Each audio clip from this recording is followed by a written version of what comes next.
Dear students, this is second video of the chapter The Diary of a Young Girl, and this is for the students of 10th class. And in this chapter we have already done that that Annie Frank was really feeling like writing a diary, and it was not a reason that she was feeling alone, but actually she didn't have any real friend with whom she could share her secrets. That's why she started to keep a diary, and she gives her diary a name that was Kitty. So we start from I started. So this is second video. So I am starting from the next para. I started right away at the Montessori Nursery School. Montessori Nursery School से मैंने अपनी पढ़ाई start की, and I stayed there until I was 6, at which time I started in the first form. मैं वहाँ पर जब तक 6 ईयर्स नहीं थी, जब तक इसकी 6 ईयर्स ओल्ड नहीं हो गई थी तब तक वहीं पर पढ़ती है। उसके बाद में ये फर्स्ट फॉर्म में आ गई थी, at which time I start in the first form, यानी कि फर्स्ट क्लास में थी उस समय। In the 6th form my teacher was Mrs Kuperus, और जब ये 6th स्टैंडर्ड में थी तो इसके टीचर का नाम था मिसेज़ कोप्रेस, द हेड मिस्ट्रेस, जो कि उस समय हेड मिस्ट्रेस थी। At the end of the year, we were both in tears as we said a heartbreaking farewell. And when Annie Frank was leaving the school, then both the teacher and the students were weeping at the time. यानी Annie Frank भी रो रही थी और उसके teacher भी रो रहे थे। In the summer of 1941, Grandma fell ill and had to have an operation, so my birthday passed with little celebration. और 1941 के समर में ग्रैंड माँ जो है बीमार हो जाती है, उसके कारण उनका ऑपरेशन करना पड़ा, इसलिए जिसका बर्थडे था वो जो है थोड़े बहुत से एक तरीके से मनाया गया, यानी कि ज़्यादा धूमधाम के बजाय सिंपल तरीके से वो मनाया गया। Grandma died in January 1942. No one knows how often I think of her and still love her. जिसकी जो एनी फ्रैंक की जो ग्रैंड मदर थी वो 1942 में एक्सपायर हो जाती है, और कोई नहीं जानता था कि एनी फ्रैंक उसके बारे में कितना सोचती है और कितना उसे प्यार करती थी। This birthday celebration in 1942 was intended to make up for the other, and grandma's candle was lit along with the rest. और 1942 में जो उसका बर्थडे सेलिब्रेट किया गया, that was different one, mean to say that was little bit addition with added excellence. It was celebrated. वो intended to make up for the other, वो दूसरों की जो उन्होंने उसको मेकअप करने के लिए ऐसा किया, यानी कि इससे पहले की जो सेलिब्रेशन था, वो बर्थडे था, उसको अच्छे से सेलिब्रेट नहीं कर पाए, तो इस बार उन्होंने इसको एक स्पेशल तरीके से सेलिब्रेट करने का डिसाइड किया, और ग्रैंड माँ के नाम से भी कैंडल वहाँ पर जला दी गई। The four of us are still living well, and that brings me to the present day of 20 June 1942 and the solemn dedication of my diary. Four of us means Margot जो Anne Frank की sister है और इसके parents, तो ये चारों जो है आराम से रह रहे हैं, कोई दिक्कत नहीं है। और ये 20 जून 1942 की बातें हैं, और she also dedicated to her diary, mean to say continuously she is writing her diary.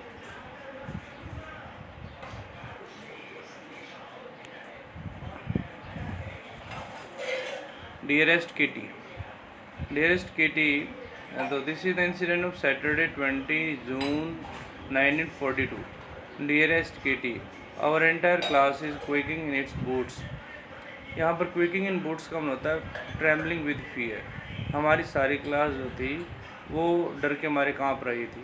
The reason of course is the forthcoming meeting in which the teachers decide who will move up to the next form and who will be kept back, क्योंकि उसका एक reason था आने वाली एक meeting जिसमें teacher से decide करेंगे कि कौन बच्चा नेक्स्ट क्लास में जाएगा और कौन पिछली क्लास में रहेगा, उसी क्लास में रहेगा।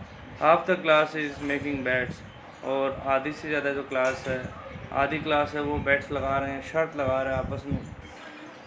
ZN and I laugh ourselves silly at the two boys behind us, CN and Jacobs, who have staked their entire holiday savings on their bat. CN and Jacobs जो इनके पीछे बैठते हैं दो लड़के, उन्होंने जो अपने पूरे एंटायर हॉलीडे की जो सेविंग्स थी उसको जो उन्होंने स्टेक पे लगा दिया, दाव पे लगा दिया। Savings on their bet from morning to night, सुबह से लेकर रात तक। It's you are going to pass, no I am not, yes you are, no I am not, even jeez. It means जो स्टूडेंट्स थे क्लास के अंदर वो एक दूसरे के साथ बैट लगा रहे थे और इस बात के ऊपर स्ट्रेस दे रहे थे कि तुम पास हो जाओगे, नहीं नहीं मैं पास तो नहीं हो सकता, नहीं तुम पास हो जाओगे। इस तरीके से वो आपस में बैट लगा रहे थे और एक दूसरे के साथ में डिस्कस कर रहे थे। Pleading, even these pleading glances and my angry outburst can't calm them down. जीज इसकी जो फ्रेंड है उसकी प्लीडिंग ग्लांसेस, प्लीडिंग का मतलब होता है वो पिटिंग जो है दया के साथ में, दया भाव से जो है वो उसकी तरफ देखती है, तो उससे कहता है कि मैं अपने गुस्से को दबा नहीं पाती उसको, और मेरा गुस्सा जो है जो फूटता है, आउटब्रस्ट होता है, वो भी उसे शांत नहीं कर सकता। यानी कि she is very much nervous about her results. If you ask me, there are so many dummies that about a quarter of the class should be kept back. According to the opinion of Annie Frank, जो class में जो अधिकतर बच्चे जो थे, अक्वार्टर जो बच्चा यानी कि चौथाई हिस्से के जो बच्चे थे वो ऐसे मूर्ख थे, डमीज़ थे, डमो थे कि उनको तो इसी क्लास में रहना चाहिए, यानी कि उनको अपग्रेड करने की ज़रूरत नहीं है, उन बच्चों को प्रमोट करने की ज़रूरत नहीं है। But teachers are the most unpredictable creatures on the earth. लेकिन एनी फ्रैंक कहती है कि जो टीचर्स हैं वो इस धरती के ऊपर, अर्थ के ऊपर सबसे ज़्यादा अनप्रेडिक्टेबल क्रिएचर्स हैं, यानी कि उसके बारे में कुछ कह नहीं सकते, भविष्यवाणी नहीं कर सकते, क्या करेंगे, क्या कहते हैं, जो करते हैं या नहीं करते हैं उसके बारे में। आई am not so worried about my girlfriends and my self. मैं खुद के बारे में और गर्लफ्रेंड्स के बारे में जो है मैं इतनी वरीड नहीं हूँ। विल मेक इट, हम पास हो जाएंगे, नेक्स्ट क्लास में प्रमोट हो जाएंगे। The only subject I am not sure about is maths, क्योंकि मैथ्स के बारे में इतनी श्योर नहीं हूँ। Anyway all we can do is wait, खैर अब वेट ही कर सकते हैं। Until then we keep telling each other not to lose heart, तब तक हम एक दूसरे को कहते हैं वह दिल छोटा मत करो, दिल छोटा मत करो। I get along pretty well and with my old teachers, मेरी सभी टीचर्स के साथ में अच्छी बनती है। There are 9 of them, 7 man and 2 women. वहाँ पर 9 टीचर्स हैं जिनके साथ मेरी अच्छी बनती है, जिनमें 7 मैन हैं और 2 वीमेन हैं। Mister Keesing the old fashion person, old Fauji who teaches maths. इसमें मिस्टर किसिंग है जो कि पुराने फैशनेबल ओल्ड फैशन वाला आदमी है जो मैथ्स पढ़ाता है। Was annoyed with me for ages because I talked so much. वो मुझसे पता नहीं किस बात के लिए, क्योंकि मैं ज़्यादा बोलती थी, इस बात के लिए मुझसे बहुत लंबे समय से वो नाराज़ था। After several warnings he assign me extra homework, काफ़ी वार्निंग्स के बाद में उसने मुझे एक्स्ट्रा होमवर्क असाइन किया। And essay on the subject a chatterbox, और मुझे उन्होंने चैटर बॉक्स सब्जेक्ट के ऊपर टॉपिक पे ऐसे लिखने के लिए असाइनमेंट दिया। A chatterbox, what can you write about that? Chatterbox के बारे में आप क्या लिख सकते हो? I would worry about that later, I decided, मैंने डिसाइड किया कि इसके बारे में बाद में हम जो है चिंता करेंगे। आई jotted down the title in my notebook, tucked it in my bag and tried to keep quiet. But at the time Annie Frank kept quiet. She just wrote down the title and tucked the notebook in her bag and tried to keep quiet, और चुप रहने का प्रयास किया। That evening after I had finished the rest of my homework, the note about the essay caught my eye. और उसी evening को जब मैंने अपना होमवर्क कंप्लीट कर लिया था तो मेरी नज़र मेरे उस ऐसे के ऊपर पड़ा जिसमें नोट अबाउट द ऐसे के बारे में जो नोट डाला हुआ था उसके ऊपर नज़र पड़ी। I begin thinking about the subject while chewing the tip of my fountain pen, और फाउंटेन पेन की टिप को मुंह में लेकर चबाते समय मुझे जो मैंने सोचना स्टार्ट किया टॉपिक के बारे में। Anyone could ramble on and leave big spaces between the words. कोई भी लिख सकता है बड़े बड़े स्पेस छोड़ करके वर्ड्स के बीच में, कोई भी जो है रैम्बल का मतलब होता है टॉक और राइट एमलेसली, बिना किसी पर्टिकुलर इंटेंशन के, तो कोई भी लिख सकता है। But the trick was to come up with convincing arguments to prove the necessity of talking. लेकिन कन्विंसिंग आर्गूमेंट्स को लिखना था ये प्रूव करने के लिए कि what why the necessity of talking, कि why there was necessity of talking. I thought and suddenly I had an idea. मैं सोचती रही और अचानक मुझे एक विचार आया। I wrote the 3 pages Mr Keesing had assign me and was satisfied. और Anne Frank 3 pages write down करती है, उसके बाद वो सेटिस्फाइड होती है। I argued that talking is a student's trait and that I would do my best to keep it under control. मैंने argue किया कि टॉकिंग जो है, बात करना जो है, ये स्टूडेंट का एक ट्रेट है। ट्रेट का मतलब क्वालिटी है और वर्चू है, और मैं इसको पूरी कोशिश करूँगी कि मैं इसको जो है अपने कंट्रोल में रखूँ।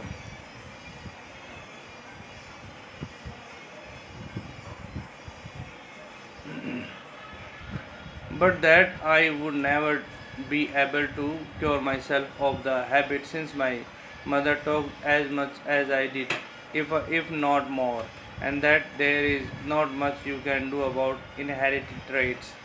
लेकिन कहता है कि मैं अपने आप को कभी क्योर नहीं कर पाऊँगी इस हैबिट से, क्योंकि मेरी मदर जो है वो भी इतना ही बोला करती थी, अगर ज़्यादा नहीं बोलती तो लगभग इतना तो बोलती थी।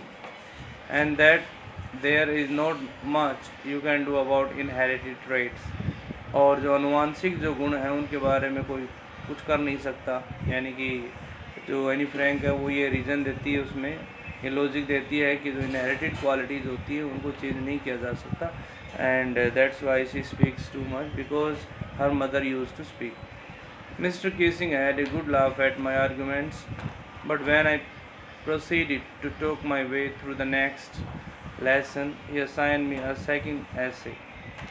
लेकिन मिस्टर किसिंग जो है आर्गूमेंट्स को जिसके देख करके काफ़ी हंसते हैं, लेकिन जब उनसे बात करने के लिए नेक्स्ट लेसन के लिए बात करने के लिए गई तो उसने टीचर ने सेकेंड ऐसे और असाइन कर दिया।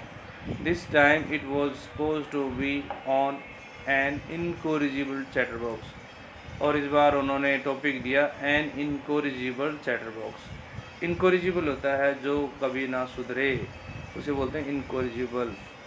One who cannot be corrected, तो that is incorrigible chatterbox. और चैटर बॉक्स होता है जो ज़्यादा बोलता है, one who speaks too much is known as chatterbox. I handed it in and Mr. Kissing had nothing to complain about for 2 whole lessons. मैंने इस topic को अपने बैग में रखा और मिस्टर किसिंग के पास अब कंप्लेन करने के लिए अगले 2 लेसन्स के लिए कोई कुछ नहीं था। However, during the 3rd lesson, he had finally had enough, and Frank, as punishment for talking in class, write an essay entitled "Quack Quack Quack," said Mistress Chatterbox. तो जब 3rd लेसन की बात आई तो मिस्टर किसिंग ने कहा कि अब तो फाइनली हैड इनफ, ये फाइनली हैड इनफ, तो उसने हद ही कर दी। उसने कहा ये नहीं फ्रैंक, क्लास में बोलने के पनिशमेंट के रूप में तुम्हें ऐसे दिया जाता है, इसका टॉपिक है quack quack quack said mistress chatterbox, तुम्हें इस टॉपिक पे लिखना है। Poem to the class adding his on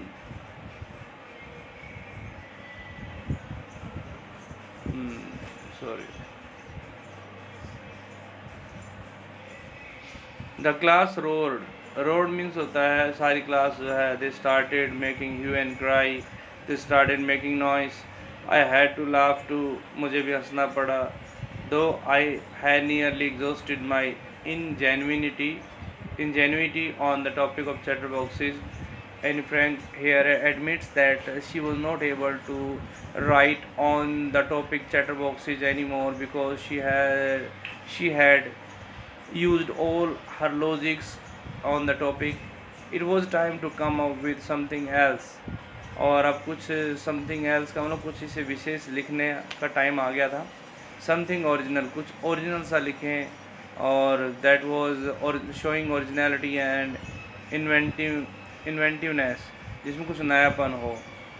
my friend San, who is good at poetry, offered to help me write the essay from beginning to end in verse, and I jumped for joy. इसकी एक friend होती है Anne Frank की, San उसका नाम था, जो कि पोइट्री में बहुत अच्छी थी। उसने ऐसे को पोइम में लिखने के लिए ऑफ़र किया कि मैं लिख सकती हूँ, तो खुशी के मारे उछल पड़ती है Anne Frank. Mr Keesing was trying to play joke on me. Mr Keesing मुझ पर जो है जोक करने की, मजाक करने का प्रयास कर रहे थे। विद दिस रिडिकुलस सब्जेक्ट, इस रिडिकुलस सब्जेक्ट के साथ में, but I would make sure the joke was on him, लेकिन मैं इस बात को प्रूव कर दूंगी कि जोक उन्हीं के लिए था, ना कि मेरे लिए। I finished my poem and it was beautiful.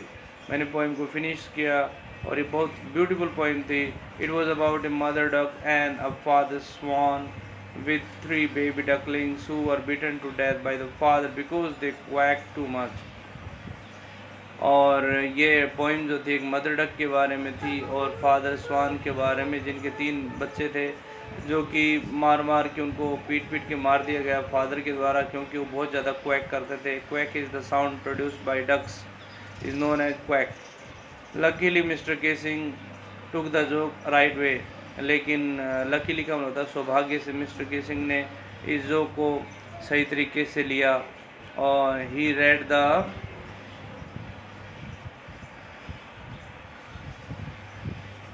The poem to the class, उन्होंने क्लास में पोइम को रीड किया। एडिंग हिज ऑन कमेंट्स, अपने खुद के कमेंट्स भी उसमें ऐड कर दिए। And to several other classes as well, और भी दूसरी क्लासेज में उस पोइम को पढ़ा। Since then I have been allowed to talk and haven't been assigned any extra homework, उसके बाद से मुझे बातचीत करने की परमिशन दी गई और अब मुझे कोई एक्स्ट्रा होमवर्क नहीं दिया जाता। On the contrary, mister casings always making jokes these days, इसके विपरीत, कॉन्ट्रेरी होता है against it, mister casing always, opposite बोल सकते हैं, on the opposite of it, इसके अपोजिट मिस्टर केसिंग आजकल जो है काफ़ी जोक्स कह रहे हैं, जोक्स जो क्रैक करते हैं। Yours and extracted from diary of any, diary of younger, तो यहाँ पर जो है ये चैप्टर अपना कंप्लीट हो जाता है।